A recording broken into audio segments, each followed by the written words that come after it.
முடிச்சதுனால பத்திரிகையாளர்களுக்கு ரொம்ப ரொம்ப நன்றி. பரியேறும் பெருமாள்லேருந்து கர்னல்லேருந்து மாமன்லேருந்து எவ்வளோ விஷயங்கள் இருந்தால் கூட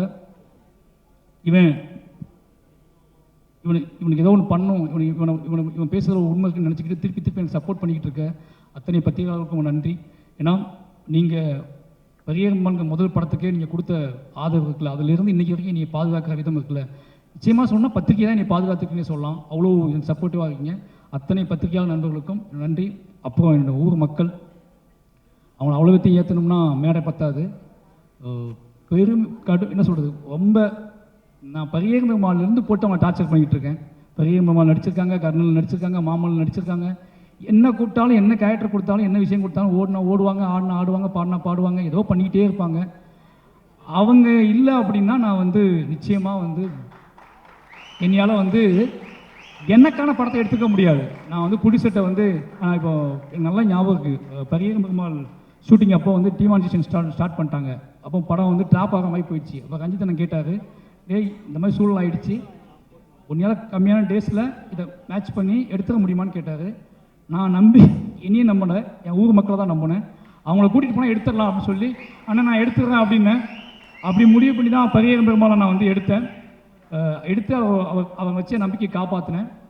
அப்படி ஒரு அன்னைக்கே ஃபஸ்ட்டு படத்தில் சினிமா முதல் ஆக்ஷன் சொல்கிறதுக்கு முன்னாடியே எனக்கு பெரிய நம்பிக்கையாக இருந்த இந்த ஊர் மக்களுக்கு, புளியங்குளம் கிராம மக்களுக்கும், சுற்றி இருக்கிற என்னோட வட்டார மக்களுக்கும், ஒட்டுமொத்த மண்ணின் மக்களுக்கும் இந்த நேரத்தை நன்றி சொல்லிக்கிறேன். அவங்களை எல்லாம் அவங்க வாழ்வை பிரதிபலிக்கக்கூடிய இந்த படமாக, அவங்களை பெருமைப்படுத்தக்கூடிய படமாக இந்த படம் இருக்கும். நிச்சயமாக இந்த உலகம் இந்த படத்தை கொண்டாடும் நம்புகிறேன். நன்றி. நீங்கள் மறுபடியும் பேச வருவீங்கன்னு நினச்சி நான் ரெட் ஜெயின் நேரத்தை நன்றி சொல்லணும். நான் ஒரு எமோஷனில் இருந்து அதெல்லாம் கேப்பிட்டு பேசிகிட்டு இருக்கேன். எனக்கு கீழே ஓடின்னு போகணுன்னு ஆசையாக இருக்குது. கீழே போய் அடுத்து ரஞ்சித்தன் என்ன பேசுவார், மை குட் ஃப்ரெண்ட் நெல்சன் என்ன பேசுவார், அண்ணன் சூரியன் என்ன பேசுவார் அப்படின்னு பார்க்க ஆசையாக இருக்குது. வெற்றி சார், ரெட் ஜெயின் அவங்க ஏன் இந்த படத்தை வாங்கினாங்க அப்படின்னா, அந்த படத்தை நான் ரிலீஸ் பண்ணி தரேன்னு சொன்னாங்கன்னா, மாமன்னன் ஷூட்டிங் போயிட்டு இருக்கும்போதே நான் வாழை படத்துக்கு ஷூட்டிங் போகிறேன்னு சொல்லிட்டேன். அப்போவே அந்த வாழை படத்துக்கு அவங்களுக்கு ஒரு நெருக்கம் ஸ்டார்ட் ஆகிடுச்சு. ஏன்னா அவங்க கண்ணு முன்னாடியே ஷூட் பண்ண வாழையை அவங்களையும் உட்கார வச்சுக்கிட்டு, உதய் சார் திருநெல்வேலியை கூப்பிட்டு உட்கார வச்சுக்கிட்டே வாழையை ஷூட் பண்ணேன். அவர் பார்த்துட்டே இருந்தார். எடுத்து முடிச்சோடனே, சார் அந்த படத்தை ரிலீஸ் பண்ணி கொடுத்துருவீங்களா அப்படின்னு கேட்டேன். அன்றைக்கி கேட்டது, ஃபஸ்ட் நாள் ஷூட்டிங்கில் கேட்டது. அதை கரெக்டாக அன்றைக்கே நான் பண்ணி கொடுத்த மாதிரின்னு சொன்னார் சார்ன்னு சொன்னார். அவருக்கு ரொம்ப நன்றி ரெட்ஜென்ட்டுக்கு. ஏன்னா இப்போ நான் எப்படி இருக்குன்னா, நான் என்ன பண்ணாலும் போய் இந்த மாமன் கொடுத்த வெற்றி அப்படிங்கிறது, நான் எப்போ வேணாலும் போய் ரெட்ஜென்ட்டுக்கு போய் இந்த இது பண்ணுறேன், இதை வாங்கிக்கோங்க அப்படின்னு சொல்லக்கூடிய இடத்துக்கு ஒரு நம்பிக்கைக்கு இங்கே கொண்டு வந்திருக்காங்க. எப்போவுமே எனக்கு ஆதரவு கொடுத்துட்ருக்க ரெட்ஜென்ட்டுக்கும், மூர்த்தி சார், ராஜா, மொத்த டீமுக்குமே ரொம்ப ரொம்ப நன்றி சார். அதாவது இந்த படம் நீங்கள் எடுக்கும் பொழுது நான் முன்னாடியே கேட்டது தான், எமோஷனல் நீங்கள் எந்த அளவுக்கு பேலன்ஸ்டாக இருந்தீங்க. அடிக்கடி நீங்கள் மருத்துவமனை செல்ல வேண்டிய ஒரு கட்டாயம் கூட ஏற்பட்டுச்சு அப்படின்னு கேள்விப்பட்டோம். அது உண்மையா? அதை பற்றி சில விஷயங்கள். அது ஒன்றும் இல்லை, திருப்பி அந்த 10 days அந்த கிளைமாக்ஸ் எடுக்கும்போது மட்டும் கொஞ்சம் பேனிக்காக இருந்துச்சு எனக்கு. அதை யார்கிட்டையும் ஷேர் பண்ண முடியல, யார்கிட்டையும் சொல்ல முடியல. அந்த விஷயம் மட்டும் தான் இருந்துச்சு. அப்போ தூக்கம் இல்லாமல் இருந்துச்சு, அவ்வளோதான். பட் அது ஏன் அப்படின்னு படம் பார்க்கும்போது தான் புரிஞ்சுக்குவாங்க. ரொம்ப நன்றி. நிச்சயமா சார். தேங்க்யூ. எல்லாருக்கும் வணக்கம்.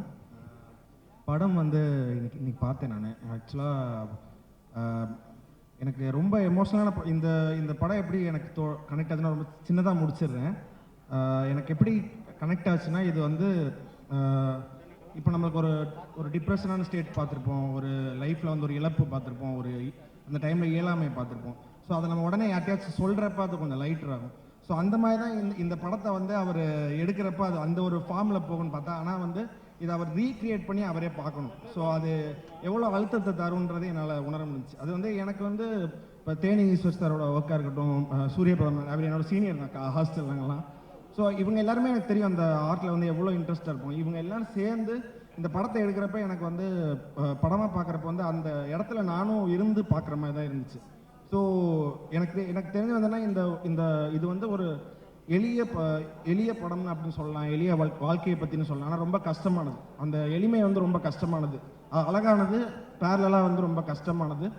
எனக்கு இப்போ இதை சொல்லணும் அப்படின்றது தோணுச்சுன்னா, இந்த படம் கண்டிப்பாக நம்மளோட திருப்பி பார்க்குறப்ப மன அழுத்தத்தை தான் தரும். ஸோ அதை இதோட வெற்றி அந்த மன அழுத்தத்தை ஆற்றி இந்த காயங்கள் தழும்புகளாக மாறும். தேங்க்யூ. Thank you so much. நான் அடிக்கடி சொல்றது உண்டு, இவர் ஒரு ஆர்டிஎக்ஸ் எக்ஸ்ப்ளோஷன் மியூசிக் இண்டஸ்ட்ரியில சினிமாவில் ஒரு அனைவருக்கும் வணக்கம். என்னோட கேரக்டர் ஆக்சுவலி என்னோட அம்மா இறந்த போது கூட நான் வந்து அழுவேன். தனியாக யாருக்கும் தெரியாமல் தனியாக மறைஞ்சு போய் அழுதுட்டு வந்துடுவேன். எங்கள் அம்மா இறந்து ஒரு வருஷம் ஆக போகுது. எவ்வளோ கஷ்டம் வந்தாலும் நான் இது மேடைக்காகவோ இந்த மைக் கொடுத்துட்டாங்கிறதுக்காக மனசுலேருந்து சத்தியமாக பேசுகிறேன். ஏன்னா பொய் சத்தியம் பண்ணால் என்ன ஆகுங்கிறது இந்த படத்தில் பார்த்தா தெரியும் உங்களுக்கு. ஆக்சுவலி என்னென்னா அழக்கூடாது, எந்த ஒரு கஷ்டம் வந்தாலும் அழக்கூடாது, இல்லைன்னா தனியாக போய் அழுதுட்டு வந்துடுவேன். யாருக்குமே இது வரைக்கும் நான் அழுது தெரியாது.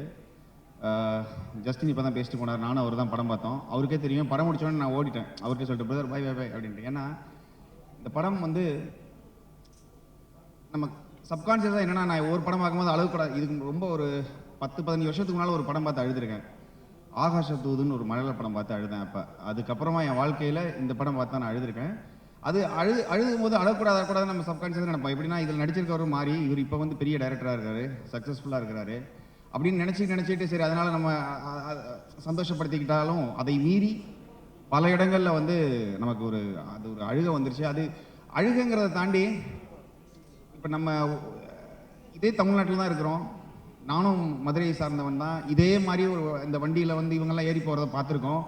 ஆனால் கடந்து போயிருக்கோம். நம்ம இதுக்கு பின்னால் இவ்வளோ ஒரு கஷ்டம் இருக்கா இல்லை அதெல்லாம் நமக்கு தெரியாது.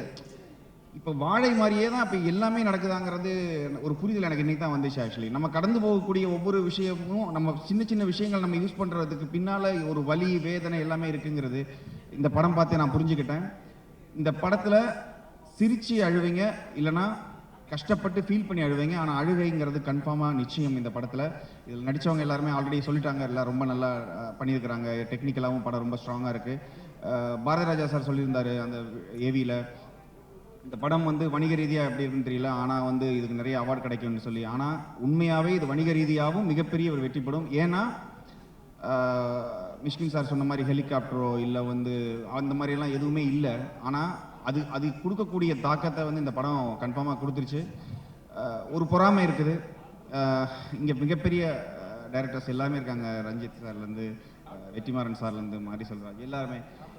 நம்ம நிறைய படம் பண்ணுறோம், எக்கச்சக்க லாங்குவேஜில் பண்ணுறோம். பட் ஒரு உண்மையாக இது ஏதோ ஒரு மேடைக்காக சொல்ல, ஒரு திருப்தியான ஒரு ஒரு ஒரு ஒரு மியூசிக் பண்ணிட்டு ஒரு திருப்தியாக இருக்கும் தெரியுமா. நமக்கு ஒரு வாழ்க்கையில் ஏதோ ஒன்று பண்ணியிருக்கோம். அது இது வரைக்கும் வந்து போயிட்டே இருக்கும், தேடி போயிட்டே இருக்குமே தவிர அது கிடைக்கல. ஆனால் இந்த மாதிரி ஒரு டைரக்டர்ஸ் கூட ஒர்க் பண்ணுங்கிறது ரொம்ப ரொம்ப ஆசை. சாகிறதுக்குள்ளே இவங்க கூடலாம் ஒரு படம் ஒர்க் பண்ணிடுங்கிறது இது ஒரு ஆசை இருக்கும். ஏன்னா அந்த மாதிரியான ஒரு படம் வாழை. ஏன்னா இந்த இது கன்ஃபார்மாக எல்லாருக்கும் பிடிக்கும், எல்லா தரப்பு மக்களுக்கும் இது பிடிக்கும். இது மிகப்பெரிய வணிக ரீதியாக போகணும். ஏன்னா இதோட இப்படி ஒரு வணிக ரீதியாக இந்த மாதிரி படங்கள் வெற்றி பெற்றுச்சுன்னா இந்த மாதிரி படங்கள் நிறையா வரும். நிறைய பேரோட வழி தெரியும், நிறைய பேரோட வாழ்க்கை நமக்கு தெரிய வரும். ஸோ இந்த படம் கன்ஃபார்மாக ஹிட் ஆகணும். என்னுடைய வாழ்த்துக்கள் இந்த டீம் எல்லாருக்குமே. இந்த மேடை இன்னைக்கு நான் இந்த பார்த்த படத்தில் இன்றைய நாள் எனக்கு ரொம்ப சந்தோஷமான ஒரு நாளாக இருக்குது. Thank you so much. எல்லோருக்கும் வணக்கம். ரொம்ப சந்தோஷமாக இருக்குது இந்த இடத்துல மாரி சாரோட படைப்பை பற்றி பேசுகிறதுக்கு, இங்கே நான் நிற்கிறதுக்கு ரொம்ப சந்தோஷப்படுறேன். வாழைப்படம் நேற்று பார்த்தேன். எப்போவுமே நான் ஒரு விஷயத்தை ரொம்ப பிலீவ் பண்ணுவேன். நம்ம பண்ணுற ஆர்ட்டுக்கு வந்து நம்ம எப்போவுமே உண்மையாக இருந்தால் அதை நம்மளை காப்பாற்றுன்றது. ஐ திங்க் மாரி சார் வந்து அவருடைய ஒரு விஷயத்துக்கு ரொம்ப என்றைக்குமே ட்ரூத்ஃபுல்லாக இருந்திருக்காரு. அதோட அவர் கடந்து வந்த பாதைகள், அவர் வந்து ஃபேஸ் பண்ண ஒரு விஷயமும் தான் வாழைப்படத்தில் பிரதிபலிச்சிருக்கு. இந்த படம் வந்து கண்டிப்பாக பார்க்குற எல்லோருக்கும் ஒரு தாக்கத்தை ஏற்படுத்தும். என்னுடைய மிக வாழ்த்துக்கள் மாரி செல்வராஜ் சாருக்கு, இந்த ஹோல் வாழை team. Thank you so much for the opportunity. Thank you. எல்லாருக்கும் வணக்கம். யாரையும் காணும், நான் எல்லாரும் முன்னாடியே பார்த்துட்டேன், பின்னாடி ஓகே மாறி ரொம்ப சாரி. ஆக்சுவலாக நிறையா பேசணும்னு நினச்சேன். அப்போது மிஷ்கின் சார் பேசின உடனே டோட்டலாக பிளாக் அவுட் ஆயிடுச்சு. மாறி வந்து இந்த படம் ஆக்சுவலாக பார்க்கணுன்னு சொல்லி கூப்பிடும்போது எனக்கு என்ன எதுக்க கூப்பிட்றேன் அப்படின்னு. இல்லை நீங்கள் வாங்க இந்த படத்தை பற்றி பாருங்கள், பார்த்துட்டு எப்படி இருக்குது சொல்லுங்கள். சரி ஓகே அப்படின்னா, அதே உங்களுக்கு என்ன தோணுதோ நீங்கள் வந்து சொல்லுங்கள் அப்படின்னு.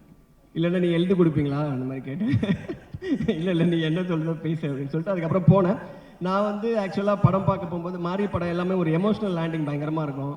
அதான் கேட்டேன், ரூமில் சாத்தி வச்சு அளவிடுவேன் என்ன அப்படி சொல்லி. பட் ஆனால் வந்து இது என்னோட பயோகிராஃபி தான் அப்படின்னாரு. எனக்கு அதுவே ரொம்ப இன்ட்ரெஸ்டிங்காக இருந்துச்சு.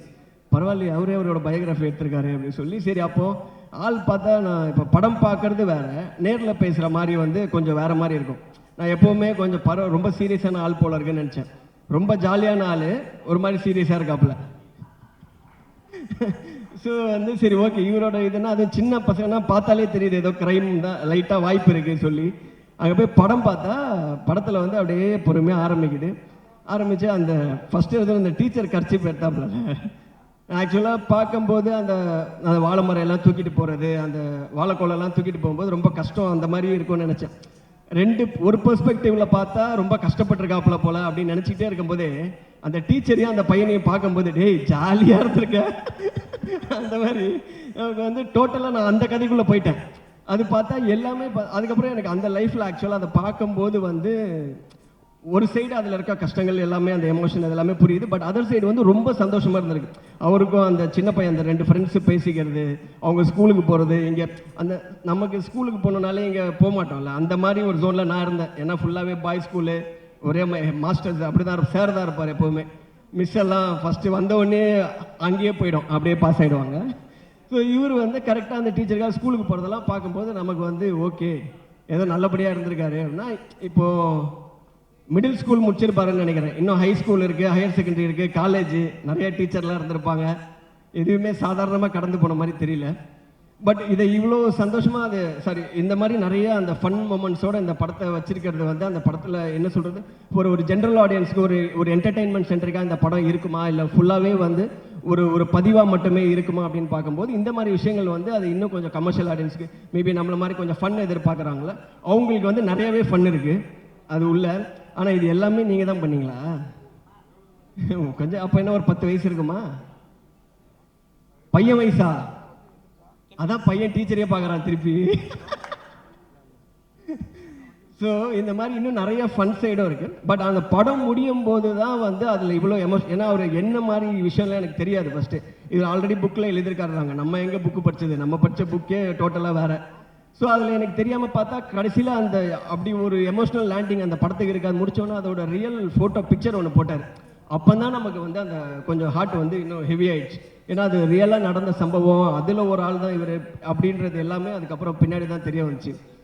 பட் அந்த சோகத்தோடய வெளியில் வரும்போது திருப்பி நான் டீச்சருக்கே போயிட்டேன். அதனால் எனக்கு ஹாப்பியாக கட்டி பிடிச்சி நல்லா இருந்தது. ஸோ நம்ம வந்து இதில் போத் அந்த எமோஷ்னல் சைடும் இருக்கும், அதோட ஃபன் சைடும் இருக்கும்.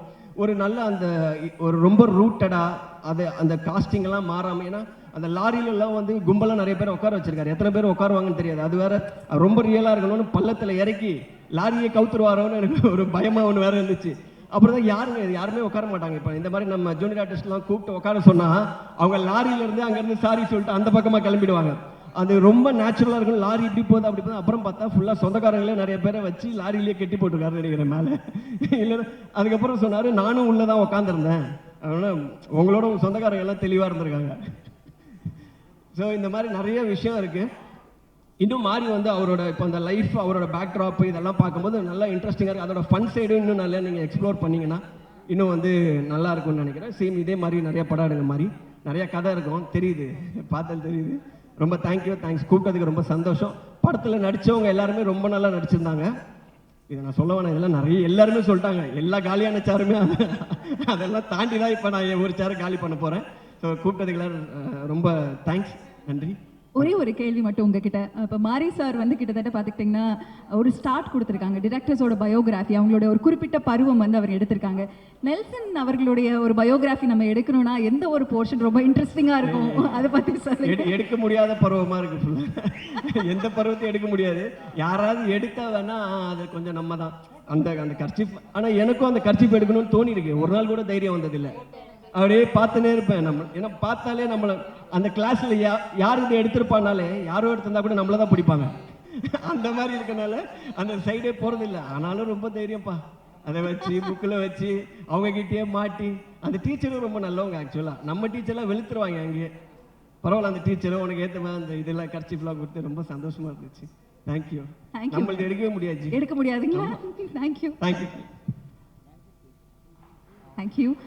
அடுத்ததாக நம்ம எல்லாருமே திரையுலக